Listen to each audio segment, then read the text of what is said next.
খুব সহজ পদ্ধতিতে বানিয়ে নিচ্ছি চিংড়ি মাছ দিয়ে পোলাও। চিংড়ি মাছগুলোকে ভালো করে ধুয়ে পরিষ্কার করে রেখেছি।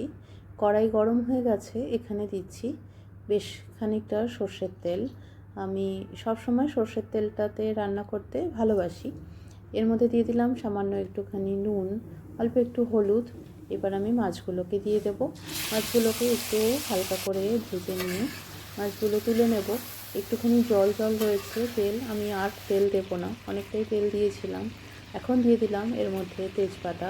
তোমরা চাইলে এই সময় কতগুলো গোটা গরম মশলা দিতেই পারো, আর আমার দরকার নেই, তার কারণ আমি এখানে শাহি বিরিয়ানি মশলা ব্যবহার করব। তো অলরেডি তার মধ্যে গরম মশলার গুঁড়ো রয়েইছে, সব মশলা। আমি খুব একটা বেশি মশলা টশলা পছন্দ করি না। পেঁয়াজ দুটো বেটেছিলাম, কিন্তু একটা দিলাম আর একটুখানি রেখে দিলাম।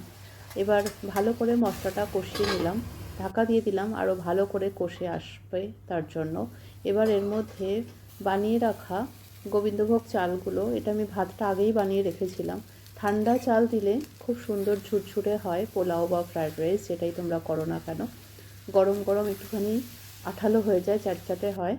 আর এভাবে দিয়ে চিংড়িগুলোকে দিয়ে ঢাকা দিয়ে দিলাম, ব্যাস রেডি।